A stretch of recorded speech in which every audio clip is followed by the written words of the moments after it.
ओम शांति।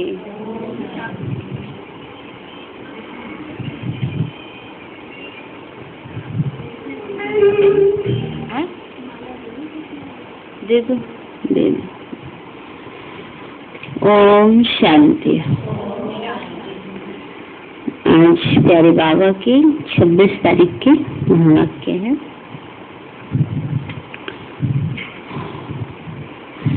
आज बाबा बोले, मीठे बच्चे, विजय माला में आना है तो निश्चय बुद्धि बनो। निराकार बाप हमें पढ़ाते हैं, वह साथ ले जाएंगे। इस निश्चय में कभी संशय न आए। कृष्ण में विजयी रत्न बनने वालों की मुख्य निशानी क्या होगी? बाबा बोले, उन्हें कभी किसी बात में संशय नहीं आएगा। वह निश्चय बुद्धि होंगे। उन्हें निश्चय होगा कि यह संगम का समय है। अब दुख धाम पूरा हो, सुख धाम आना है। दूसरा बाप ही राजयोग सिखला रहे हैं। वह देही अभिमानी बनाकर साथ ले जाएंगे। वह अभी हम आत्माओं से बात करते हैं। हम उनके सम्मुख बैठे हैं। तीसरा परमात्मा हमारा बाप भी है और राजयोग की शिक्षा देते हैं, इसलिए शिक्षक भी है। और शांति धाम में ले जाएंगे, इसलिए सदगुरु भी हैं। ऐसे निश्चय बुद्धि हर बात में विजयी होंगे। गीत है, तुम्हें पाके हमने जहाँ पा लिया, जमीन तो जमीन आसमां पा लिया। ओम शांति। बाप ने बच्चों को ओम शांति का अर्थ तो समझाया है। हर एक बात सेकंड में समझने की है। जैसे बच्चे भी कहते हैं ओम, अर्थात अहम आत्मा और मन शरीर, वैसे बाप भी कहते हैं अहम आत्मा परम धाम में रहने वाली। वह हो जाता है परमात्मा। ओम यह बाप भी कह सकते हैं तो बच्चे भी कह सकते हैं। अहम आत्मा व परमात्मा दोनों का स्वधर्म है शांत। तुम जानते हो आत्मा शांति धाम में निवास करने वाली है। वहां से इस कर्म क्षेत्र पर पाठ बजाने आई है। यह भी जानते हो हम आत्मा का रूप क्या है और बाप का रूप क्या है, जो कोई भी मनुष्य सृष्टि में नहीं जानते हैं। बाप ही आकर समझाते हैं। बच्चे भी समझाते हैं हमारा बाप परम पिता परमात्मा है। वो शिक्षक भी है, तो हमारा सत्य सुप्रीम गुरु भी है, जो हमको साथ ले जाएंगे। गुरु तो बहुत करते हैं, अभी बच्चे निश्चय करते हैं कि परम पिता परमात्मा बाप भी है। सहज राजयोग और ज्ञान की शिक्षा भी दे रहे हैं और फिर साथ भी ले जाएंगे। इस निश्चय में ही तुम बच्चों की विजय है। विजय माला में पिरोए जाएंगे। रुद्र माला व विष्णु की माला। भगवान, आज मैं तुम बच्चों को राजयोग सिखलाता हूँ, तो टीचर भी हो गया। मत तो मिलनी चाहिए ना। बाबा कहते हैं मैं तुम्हें राजयोग सिखलाता हूँ, तो टीचर भी हो गया। बाप की मत अलग है, टीचर की अलग और गुरु की अलग होती है। भिन्न भिन्न मत मिलती हैं। यह फिर सभी की एक ही है। इसमें संशय आदि की कोई बात नहीं। जानते हो हम ईश्वर की फैमिली अथवा वंशावली हैं। गॉड फादर इज क्रिएटर, गाते भी हैं तुम मात पिता हम बालक तेरे। तो जरूर फैमिली हो गई, भारत में ही गाते हैं। वो है पास्ट की बात, अभी प्रेजेंट में तुम उनके बच्चे बने हो, उसके लिए ही शिक्षा लेते हैं। बाबा आपके श्रीमत पर हम चलते हैं, तो जो पाप हैं वो योग बल से कट जाएंगे। बाप को ही पतित पावन सर्वशक्तिवान कहते हैं। बाप तो एक ही है, बरोबर मम्मा बाबा भी कहते हैं। उनसे सीख रहे, राजयोग सीख रहे हो। आधा कल्प तुम ऐसा वर्षा पाते हो जो वहाँ दुख का नाम नहीं रहता है ना। बाबा ने उनका आधा कल्प ऐसा वर्षा मिलता है जो दुख ही नहीं है, वो है सुख धाम। जब दुख धाम का अंत होगा तब तो बाप आएंगे, वह भी संगम का समय हो गया। तुम जानते हो बाबा हमको राजयोग भी सिखलाते हैं, देवी अभिमानी बनाकर साथ भी ले जाते हैं। तुमको कोई मनुष्य नहीं पढ़ाते, यह भी निराकार बाप ही पढ़ाते हैं। तुम आत्माओं से बात हो रही है, इसमें संशय की व मूंझने की तो कोई बात ही नहीं। सामने बैठे हैं, यह भी जानते हो हम ही देवता थे, तो पवित्र प्रवृत्ति मार्ग के थे। 84 जन्मों का पाठ पूरा किया। तुमने 84 जन्म लिए हैं। गाते भी हैं आत्माएं और परमात्मा अलग रहे बहुकाल, और सुंदर मेला कर दिया जब सदगुरु मिला दलाल। तो सत्युग आदि में पहले पहले देवी देवताएं ही होते हैं, जो फिर कलयुग अंत में पतित बनते हैं। पूरे 84 जन्म लेते हैं, बाप हिसाब भी बतलाते हैं। सन्यासियों का तो धर्म ही अलग है, झाड़ में अनेक प्रकार के धर्म हैं। पहले पहले फाउंडेशन है देवी देवता धर्म। कोई मनुष्य वह देवी देवता धर्म स्थापन नहीं कर सकते। देवी देवता धर्म प्रायलोप है, फिर से अभी स्थापना हो रही है।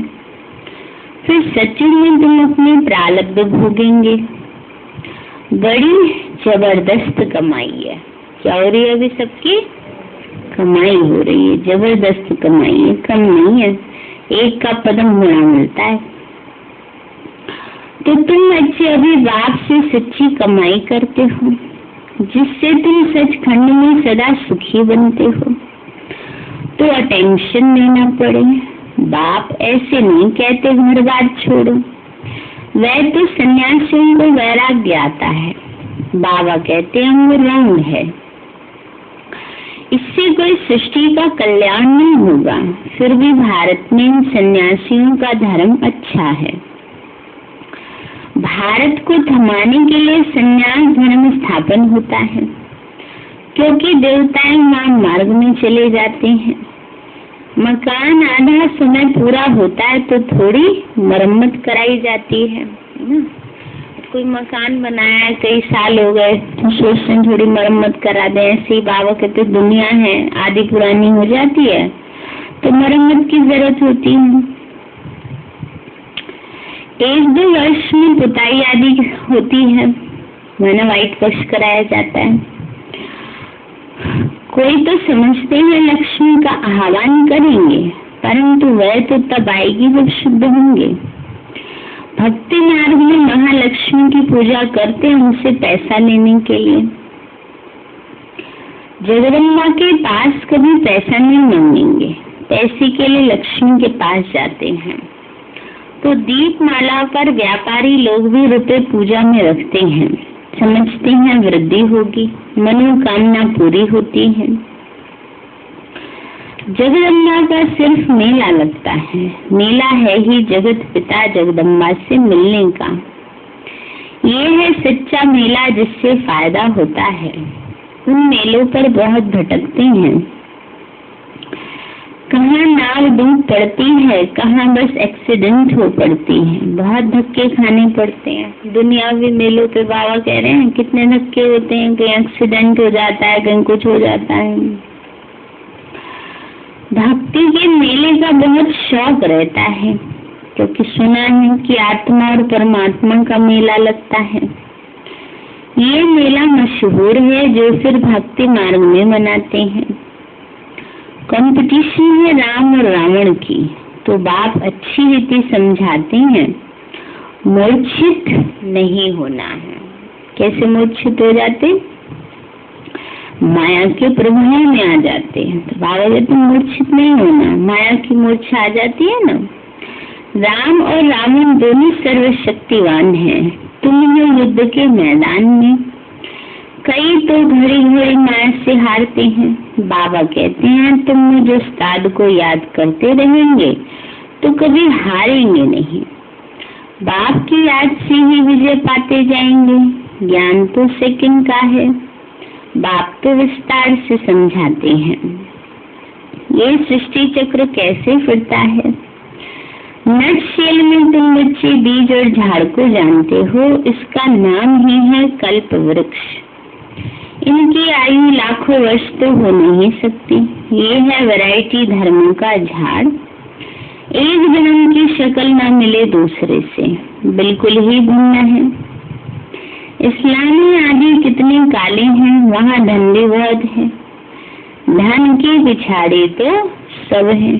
अरेबियन कंट्रीज में है ना, कहीं बिल्कुल काले हैं, कहीं बिल्कुल गोरे हैं, है ना। साउथ अफ्रीका में वो काले होते हैं, तो वो तो फीचर्स उसके अकॉर्डिंग होते हैं, क्लाइमेट के अकॉर्डिंग। तो बाबा कहते हैं भारतवासियों के फीचर्स बिल्कुल अलग अलग हैं।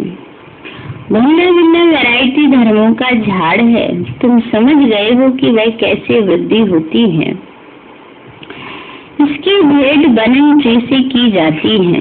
अभी प्रैक्टिकल में तुम देखते हो इनका फाउंडेशन खत्म हो गया है, बाकी धर्म कायम है।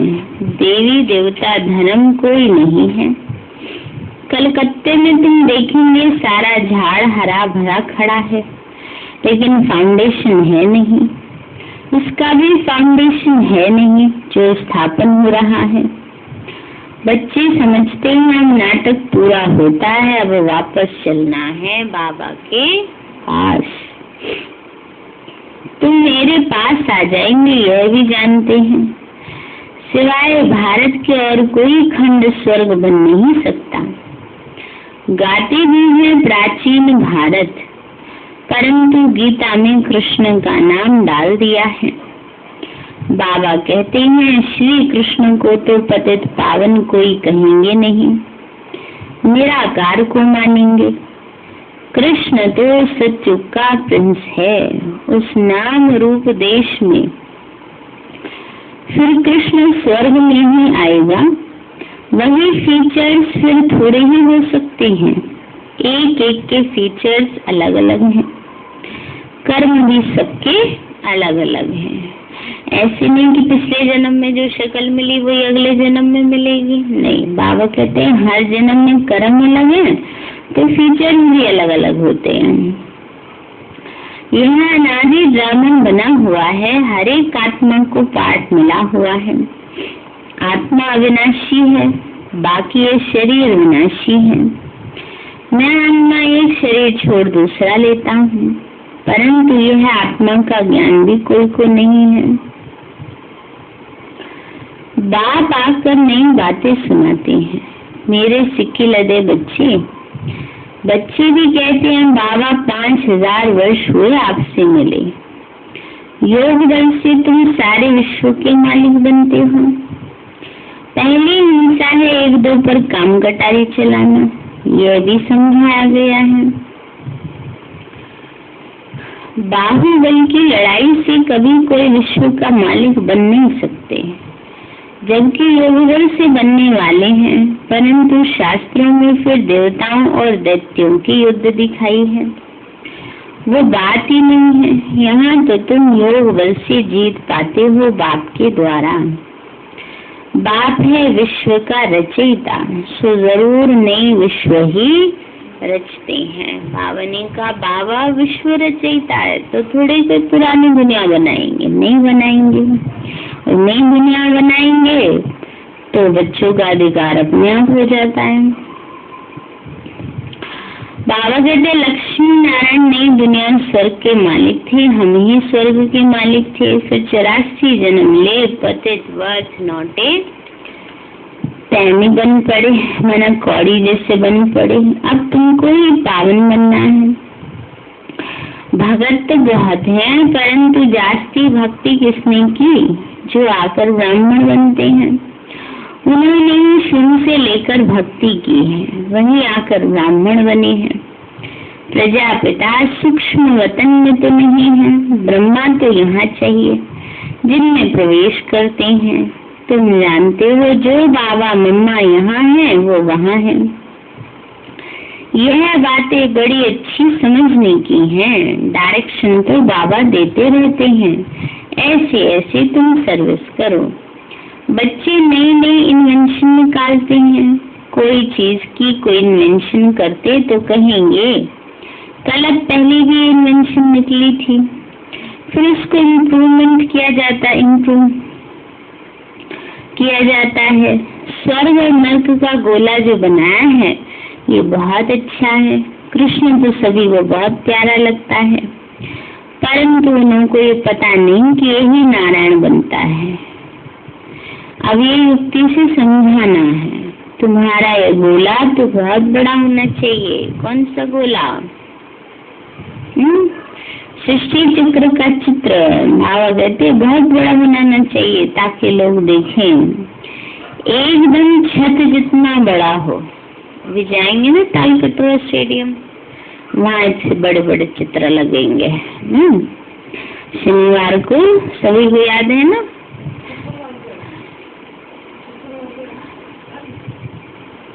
28 तारीख याद है मुझे तो, है ना? 28 तारीख का ही तो है, परसों 27 शुक्रवार तो 27 तारीख हुई ना, 28 तारीख 28 मई। तो वहाँ पर प्रोग्राम है, उसमें सुबह का भी प्रोग्राम है, शाम का भी प्रोग्राम है। तो जब जिसको समय हो जा सकते हैं, नए को भी ले जा सकते हैं। सवेरे लॉन्चिंग है जो इस वर्ष है दया और करुणा का, और शाम को मेडिटेशन का है, और किसी न किसी की स्पीच होगी।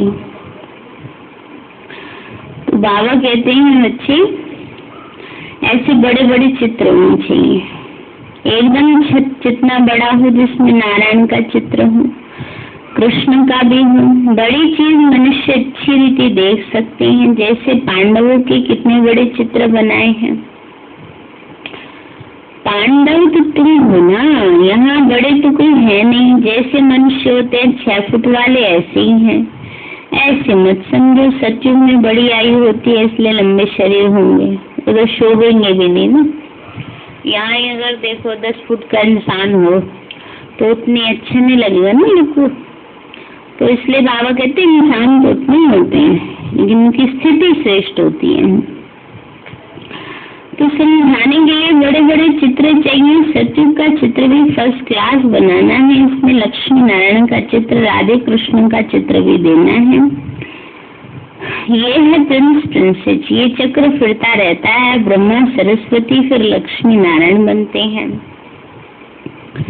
हम ब्राह्मण से फिर देवता बनते हैं, ये अभी जानते हैं कि हम सो लक्ष्मी नारायण बनते हैं। फिर हम सो राम सीता बनेंगे, ऐसी राजाई करेंगे। बच्चे ऐसे चित्रों पर बैठ किसी को समझाएंगे तो बड़ा मजा आएगा। कहेंगे ये तो बड़ा फर्स्ट क्लास ज्ञान है। बरोबर हठ योगी तो कोई ज्ञान दे न सके। बाबा ने कहा हठ योगी ज्ञान नहीं दे सके। हठ योगी माना साधु सन्यासी। सत्युग में पवित्र प्रवृत्ति मार्ग था, अभी है अपवित्र। बाप बगैर बेहद का वर्षा कोई दे न सके। जानते हो बाबा हमको विश्व का मालिक बनाने की शिक्षा दे रहे हैं। वो अच्छी रीति धारण करना चाहिए। पढ़ाई से मनुष्य बहुत ऊंचा बन जाते हैं। अभी अहिल्या कुब्जा आदि हो, बाप बैठ पढ़ाते हैं। जिस पढ़ाई से तुम फिर विश्व के मालिक बनते हो, है ना। बाबा ने का माया ने कैसा बना दिया, ऐसा बना दिया, बाबा विश्व का मालिक बनाते हैं। ज्ञान का सागर भी वो है। अब बाबा कहते हैं अपने को अशरीरी समझो। अशरीरी आए थे, फिर अशरीरी जाना है। तुम जानते हो ये हमारा 84 का चक्कर अब पूरा होता है। ये तो बड़ा वंडरफुल है। इतनी छोटी आत्मा में कितना भारी पाठ भरा हुआ है जो कभी मिटने का नहीं है। इनके न आदि है न अंत है। कितनी वंडरफुल बातें हैं। हम आत्मा 84 का चक्कर लगाते हैं, इसका कभी अंत नहीं होता। अब हम पुरुषार्थ कर रहे हैं, उसमें सारी नॉलेज है। स्टार की ही वैल्यू होती है। स्टार जितना तीखा उतना दाम जास्ती। अब इस एक स्टार में कितना सारा ज्ञान है। गाते भी हैं, भ्रकुटी के बीच चमकता एक अजब सितारा। इस वंडर को तुम अच्छे जानते हो। बाबा कहते हैं मैं भी एक स्टार हूँ जिसका साक्षात्कार भी हो सकता है, परंतु सुना है ना कि वो बहुत तेजों में अखंड ज्योति है, सूर्य मिसल है। तो बाबा अगर स्टार रूप दिखाए तो माने नहीं। किसी को समझो दिख भी जाए स्टार तो क्या होगा, सोचेंगे क्या कि भगवान ने दिखाए, नहीं समझेंगे। इसलिए बाबा ने कहा माने नहीं। ऐसे बहुत हैं जो ध्यान में जाते थे तो तेजो में जो कहते हैं वो साक्षात्कार हो जाता है। अभी तुम समझते हो परमात्मा कैसा है, ज्योति बिंदु है, स्टार मिसल है। अच्छा, मीठे मीठे सिक्के लदे बच्चों प्रति माता पिता के रूहानी बच्चों को नमस्ते। बाप दादा को नमस्ते नमस्ते। धारणा के लिए मुख्य सार है, सचखंड का मालिक बनने के लिए बाप से सच्ची कमाई करनी है। बाप जो उस्ताद है उसकी याद में रहे माया जीत बनना है। बाप जो उस्ताद है उसकी याद में रहे माया जीत बनना है। दूसरा है बाप से बेहद का वर्षा लेने के लिए बाप की जो भी शिक्षाएं मिलती हैं उन पर पूरा ध्यान देना है। उन शिक्षाओं को अच्छी रीति धारण करना है ना। बाबा से जो शिक्षाएं मिलती हैं उनको अच्छी रीति धारण करना है। वरदान दिया बाबा ने, सदा ऊंची स्थिति के श्रेष्ठ आसन पर स्थित रहने वाले माया जीत महान आत्मा भव। सदा ऊंची स्थिति के श्रेष्ठ आसन पर स्थित रहने वाली माया जीत महान आत्मा भव। बाबा बोले जो महान आत्माएं हैं वो सदा ऊंची स्थिति में रहती हैं। ऊंची स्थिति ही ऊंचा आसन है। जब ऊंची स्थिति के आसन पर रहते हो तो माया आ नहीं सकती। वो आपको महान समझकर आपके आगे झुकेगी, वार नहीं करेगी, हार मानेगी। जब ऊंचे आसन के नीचे आते हो तब माया वार करती है। तो आप सदा ऊंचे आसन पर रहो तो माया के आने की ताकत नहीं है। वह ऊंचे चढ़ नहीं सकती। स्लोगन है, शांति का दूत बन, सबको शांति का दान दो। क्या करना है? शांति का दूत बन, सबको शांति का दान दो। यही आपका ऑक्यूपेशन है। ऑक्यूपेशन माना कर्तव्य है, काम है। सार है, मीठे बच्चे विजय माला में आना है तो निश्चय बुद्धि बनो। निराकार बाप हमें पढ़ाते हैं, वह साथ ले जाएंगे। इस निश्चय में कभी संशय न आए।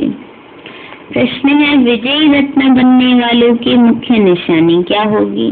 बाबा बोले, उन्हें कभी किसी बात में संशय नहीं आएगा। वह निश्चय बुद्धि होंगे। उन्हें निश्चय होगा यह संगम का समय है, अब दुर्धाम पूरा हो सुधाम आना है। दूसरा, बाप में उन्हें राजयोग सिखा रहे हैं, वो देही अभिमानी बनाकर साथ ले जाएंगे। वह अभी हम आत्माओं से बात कर रहे हैं, हम उनके सम्मुख बैठे हैं। तीसरा, परमात्मा हमारा बाप भी है, राजयोग की शिक्षा देते इसलिए शिक्षक भी है, और शांति धाम में ले जाएंगे इसलिए सदगुरु भी है। ऐसे निश्चय बुद्धि हर बात में विजयी होंगे। गीत है, तुम्हें पाके हमने जहाँ पा लिया, जमी तो जमी पा लिया।